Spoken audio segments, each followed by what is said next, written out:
యేసే పరిష్కారము అనుదిన Bible study కార్యక్రమం ప్రేక్షకులందరికీ మన ప్రభువును ప్రియరక్షకుడైన యేసుక్రీస్తు వారి అత్యున్నతమైన నామమున వందనాలు.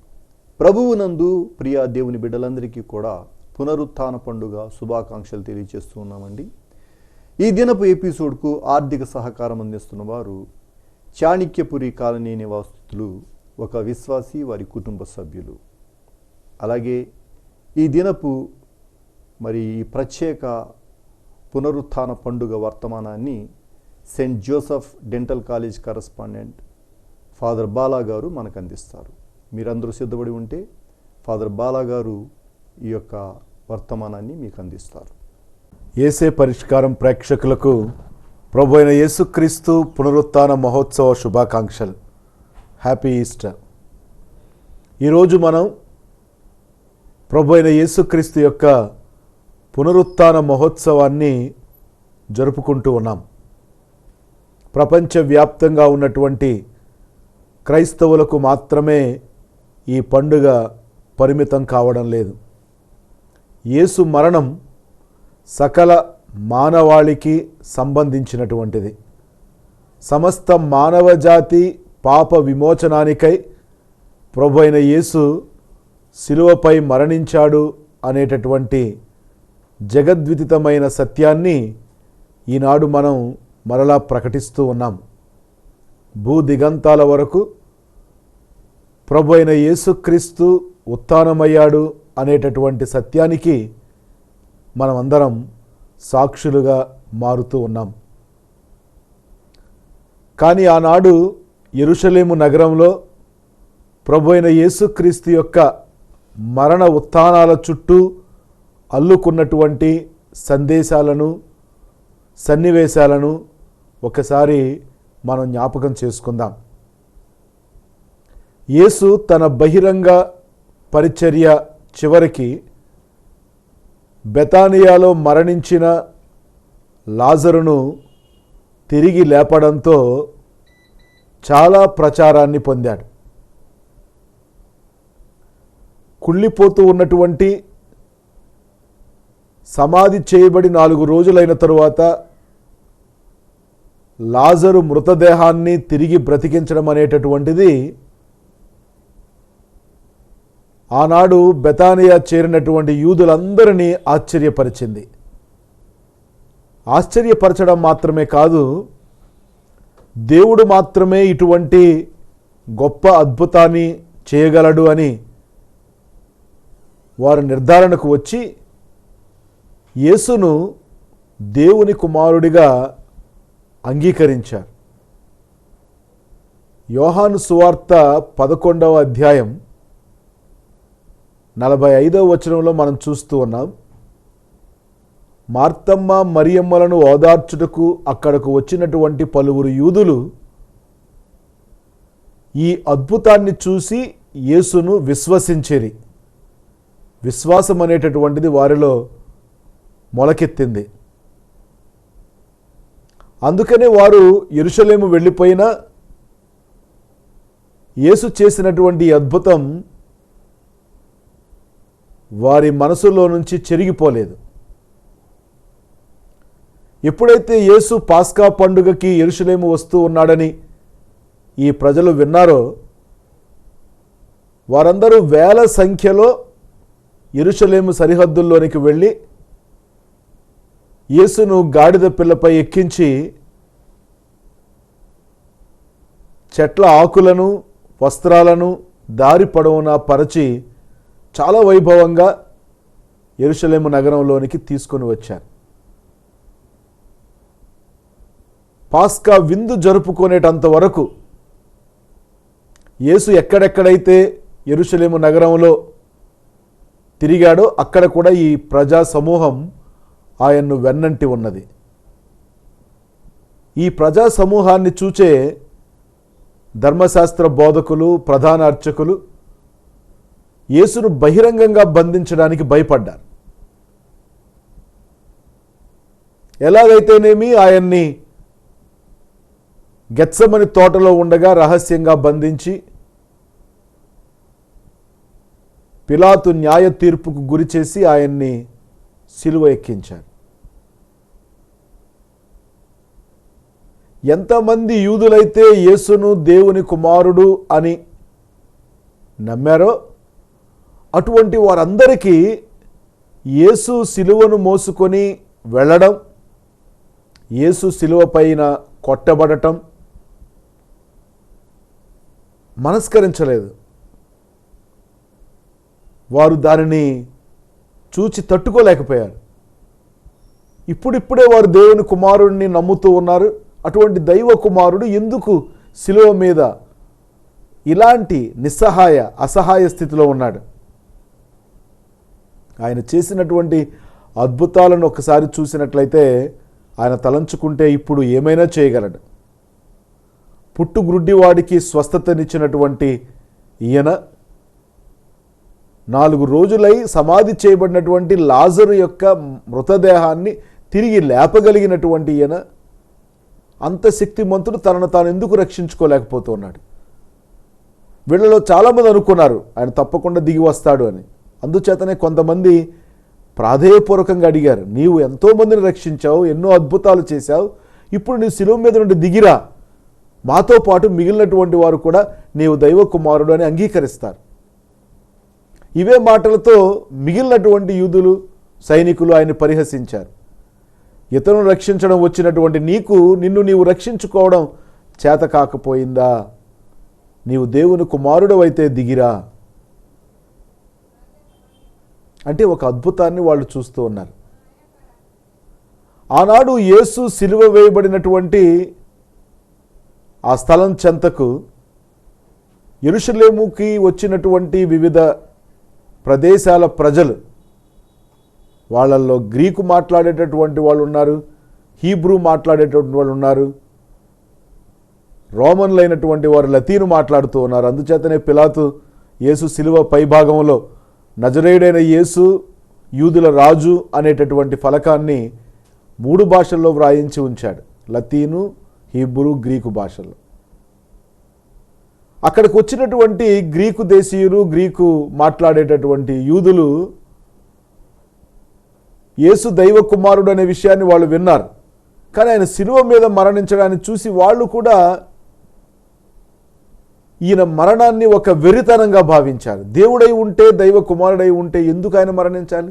మరణించవలసిన అవసరం ఏంటి? మరణించకుండా ఆయన అనుకున్నటువంటి కార్యాన్ని ఆయన సాధించలేడా? అందుకనే కొరింథీయులకు రాసినటువంటి మొదటి పత్రికలో మొదటి అధ్యాయంలో 22వ వచనంలో పౌలు గారు ఈ 2 వర్గాల వారిని ఉద్దేశించి మాట్లాడుతూ ఉన్నాడు. ఆయనకు తెలుసు గ్రీకులు ఏ విధంగా ఆలోచిస్తారు, యూదులు ఏ విధంగా ఆలోచిస్తారు, రోమన్లు ఏ విధంగా ఆలోచిస్తారు. ఈయన ముఖ్యంగా 2 వర్గాల వారిని, గ్రీకు మాట్లాడేటటువంటి వారిని, యూదులను ఉద్దేశించి ఆయన చెబుతూ ఉన్నాడు. కొరింథీయులకు రాసిన మొదటి పత్రిక 1వ అధ్యాయం 22వ వచనము, యూదులు సూచక క్రియలు చేయమని అడుగుచున్నారు, గ్రీసు దేశస్థులు జ్ఞానము వెదకుచున్నారు. అంటే శిలువ మరణంలో వారికి తర్కం కనిపించలేదు గ్రీకు మాట్లాడే యూదులకు, గ్రీకు దేశీయులకు. ఎందుకంటే వారు అప్పటికే ఒక తత్వశాస్త్రానికి అలవాటు పడ్డారు.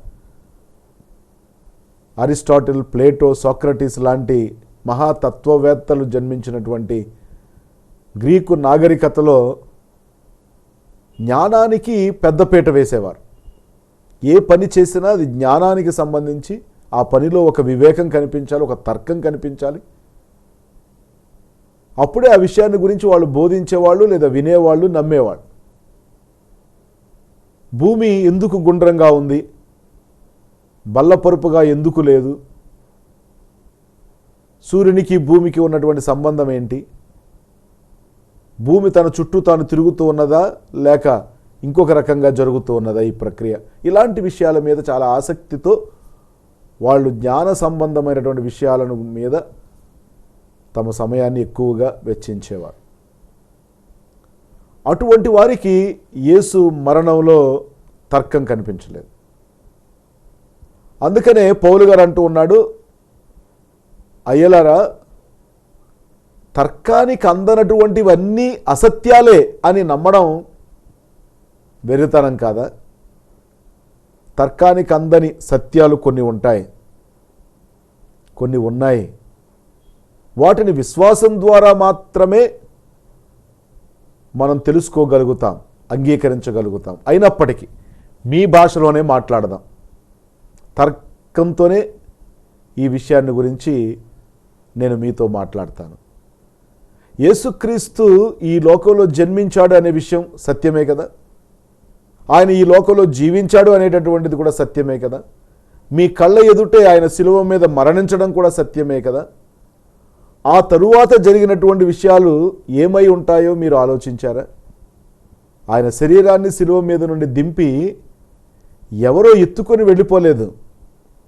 అరిమత్తయి యోసేపు, ఆనాటి సమాజంలో ఒక ప్రముఖమైనటువంటి వ్యక్తి, పిలాతు అనుమతితో యేసు దేహాన్ని దింపించి తన కోసం సిద్ధం చేసుకున్నటువంటి ఒక సమాధిలో ఆయన్ని భద్రపరిచారు.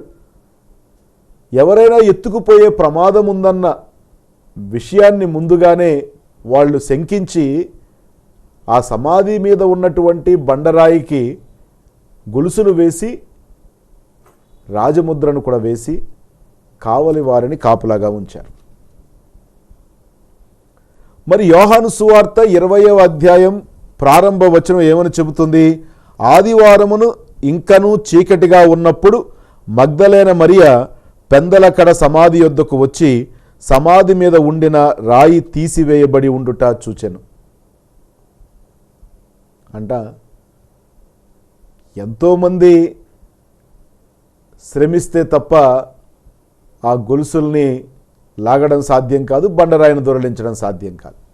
అటువంటిది ఒక అబల స్త్రీ అక్కడికి వచ్చి నిలబడినప్పుడు సమాధి మీద ఉన్నటువంటి బండరాయి తొలగించబడి ఉండటం చూడగానే ఆమెకు చాలా భయం వేసి ఉంటుంది.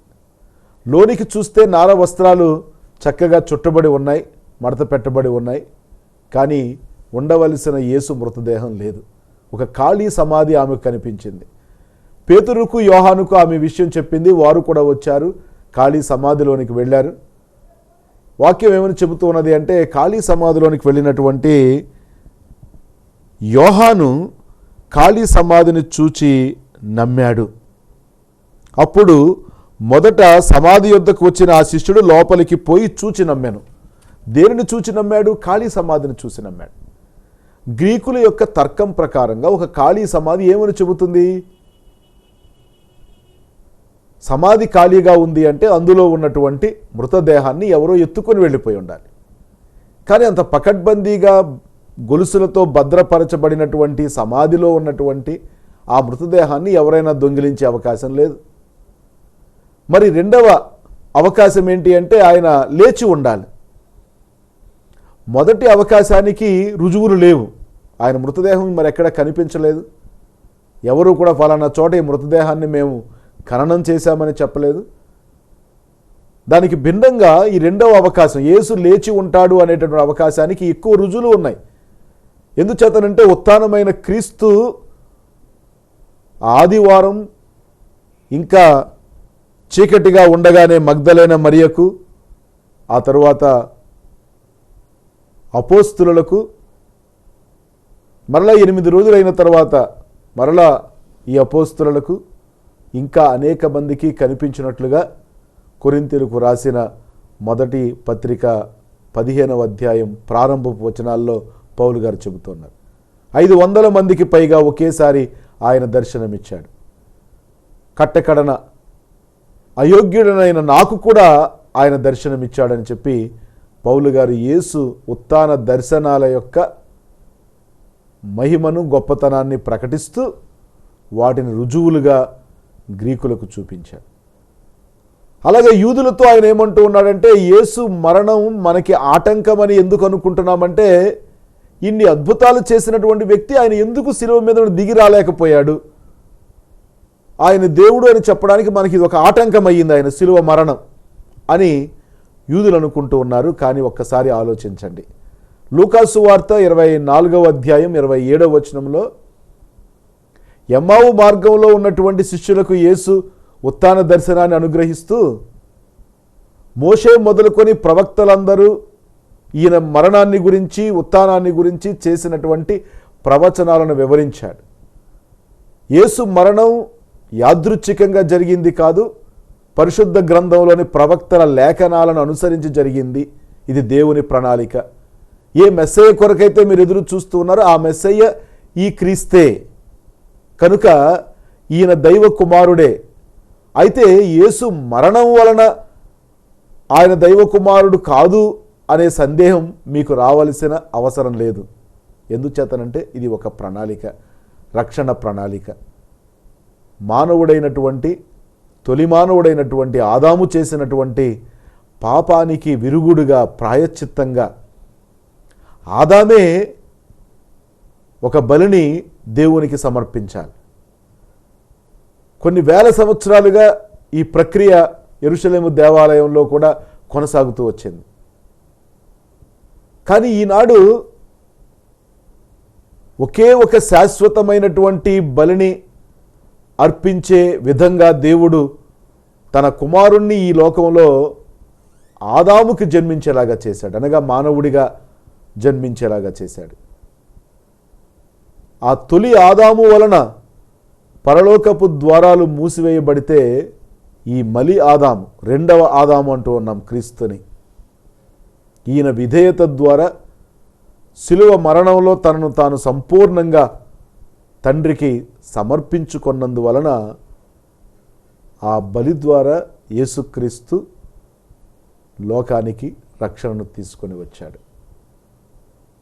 దాని ఫలితంగా కలిగినటువంటి పునరుత్థానం యూదులు ఎదురు చూస్తూ ఉన్నటువంటి సూచక క్రియల కంటే చాలా గొప్పదైనటువంటిది.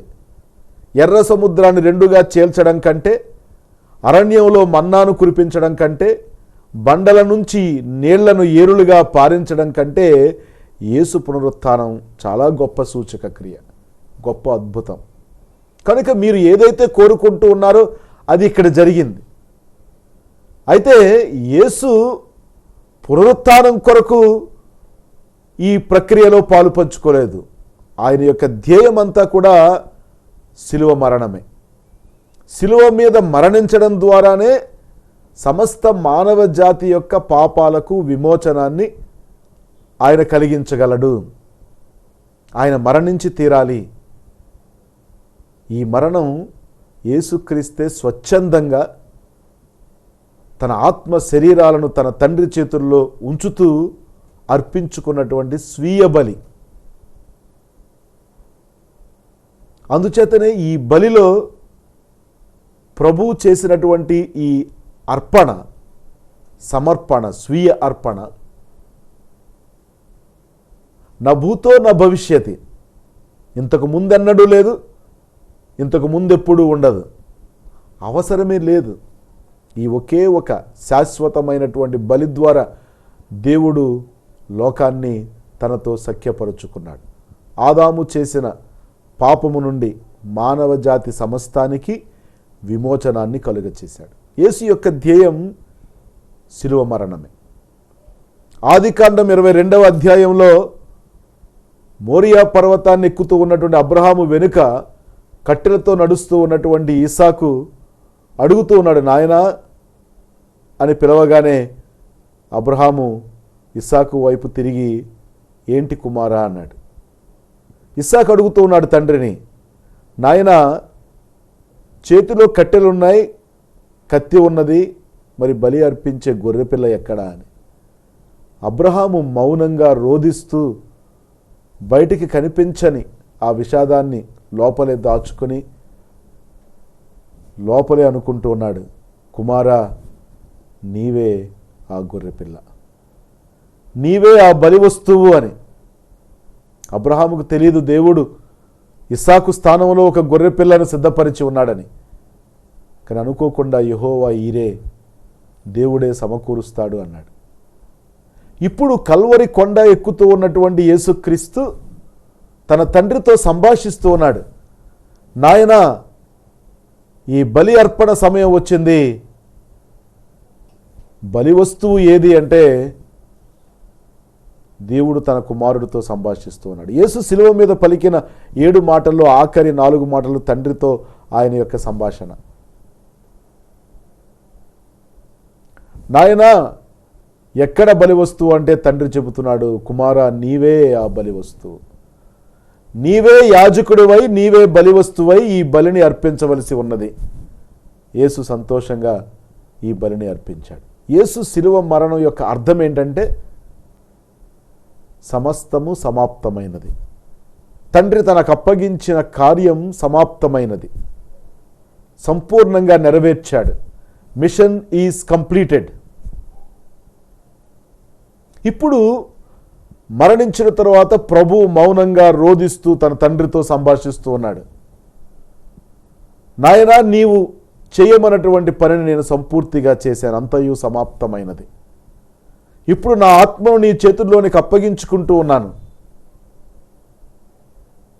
ఇప్పుడు చెప్పు, నేను అర్పించిన ఈ బలి నీకు ఆమోదమైనదా? నీవు అంగీకరించావా? ఈ ప్రపంచ విముక్తి కొరకు అర్పించబడవలసిన ఈ బలిని నీవు స్వీకరించావా? చెప్పు. కుమారుడి కార్యమయ్యింది. Mission complete, mission accomplished. ఇప్పుడు తండ్రి పని ఉన్నది. తండ్రి తన కుమారుని యొక్క బలిని స్వీకరించాను, ఆమోదించాను, ఈ బలిపై నా ఆమోద ముద్ర వేశాను అని చెప్పడానికి మృతులలో నుండి యేసును పైకి లేపాడు. పునరుత్థానాన్ని తన కుమారుడికి బహుమానంగా ప్రసాదించాడు. అంటే కుమారుడు ఎప్పుడైతే మిషన్ కంప్లీట్ అని అన్నాడో, తండ్రి పునరుత్థానం ద్వారా మిషన్ యాక్సెప్టెడ్, మిషన్ సక్సెస్ఫుల్. ఎప్పుడైతే కుమారుడు మిషన్ అకాంప్లిష్డ్, మీరు నాకు ఇచ్చిన రక్షణ కార్యాన్ని నేను పూర్తిగా నెరవేర్చానన్నాడో, తండ్రి కుమారుడితో అంటూ ఉన్నాడు, ఇదిగో నిన్ను మృతుల్లో నుండి లేపుతున్నాను. దాని అర్థం ఏంటంటే మిషన్ ఈజ్ యాక్సెప్టెడ్. ఆయన మరణముపై తండ్రి అయినటువంటి దేవుడు వేసిన ఆమోద ముద్రే పునరుత్థానం. ఇది కేవలం ప్రభు అయిన యేసుక్రీస్తుకి తాను చేసినటువంటి ఈ బలి అర్పణను తాను స్వీకరించాను, ఆమోదించానని చెప్పడానికి మాత్రమే కాదు. పౌలు గారు అంటూ ఉన్నాడు కొరింథీయులకు రాసిన మొదటి పత్రిక 15వ అధ్యాయంలో, ఈ పునరుత్థానం మానవ జాతి అంతటికీ ఒక గ్యారంటీ. తండ్రి మానవ జాతికి ఇచ్చినటువంటి గ్యారంటీ.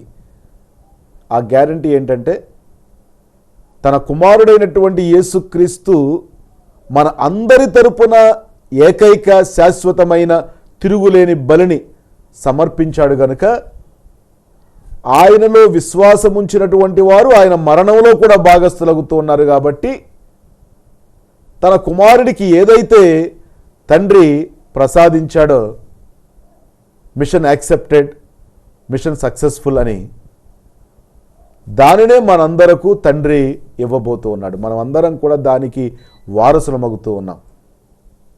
ఇది తండ్రి వాగ్దానం. కుమారే, ఇక మరొక బలి ఈ లోక పాప విముక్తి కొరకు అవసరం లేదు. నీ బలి ఒక్కటే చాలు. నీ బలి ద్వారానే సమస్తం రక్షించబడుతుంది. నేనిపై విశ్వాసం ఉంచినటువంటి వారందరికీ ఈ పునరుత్థానం అనేటటువంటి గ్యారంటీని ఇస్తూ ఉన్నాను. కాబట్టి యేసు మరణం ద్వారా మనం అందరం పాప విముక్తిని పొందాం. కానీ యేసు పునరుత్థానం ద్వారా మనం నిత్య జీవంలోనికి ప్రవేశించిన ఒక గ్యారంటీని పొందుతూ ఉన్నాం. ఆ గ్యారంటీ లేకపోయినట్లయితే మనం ప్రభువును విశ్వసించినా వ్యర్థమై ఉండేదేమో అన్నట్లుగా పౌలు గారు చెబుతూ ఉన్నారు. కనుక ఈ రెండు మానవ జాతి విముక్తి కొరకు దేవుడు ఏర్పాటు చేసినటువంటి ఏక సంఘటనగా మనం తీసుకోవాలి. క్రీస్తు మరణ ఉత్థానాల ద్వారానే మనం అందరం రక్షించబడుతూ ఉన్నాం. ఆదాము మొదలుకొని ఈ సృష్టి అంతం వరకు ఉన్న ఆఖరి మనిషి వరకు యేసుక్రీస్తు శిలువ బలి ద్వారానే రక్షించబడవలసి ఉన్నది. ఆయన రక్తంతో ప్రతి మానవుని యొక్క పాపాలను కడిగి ఉన్నాడు. అటువంటి ఈ మహత్తరమైనటువంటి సందేశాన్ని ఈ పునరుత్థాన వేళ మనం పరిశుద్ధ గ్రంథంలో చూస్తూ ఉన్నాం. కనుక ఈనాడు ఏదైతే మనం చూస్తూ ఉన్నామో దానిని మనం ప్రకటించవలసి ఉన్నది. దేనినైతే మనం గ్యారంటీగా పొంది ఉన్నామో దానిని మనం తప్పకుండా ప్రకటించాలి. ఈ గ్యారంటీ ఎంతకాలం? ఒక ఆయన పెండ్లి సర్టిఫికెట్ చూస్తూ ఉన్నాడట. వాళ్ళ భార్య అడిగిందట, ఏంటండి అంత దీర్ఘంగా పెండ్లి సర్టిఫికెట్ని చూస్తూ ఉన్నారు, అందులో పెద్ద విశేషం ఏముంటుంది, మనకి పెళ్ళైనట్లు వ్రాస్తారు కదా అని.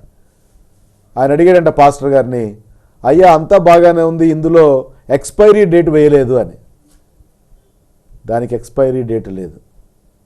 అలానే యేసు పునరుత్థానానికి కూడా ఎక్స్పైరీ డేట్ లేదు.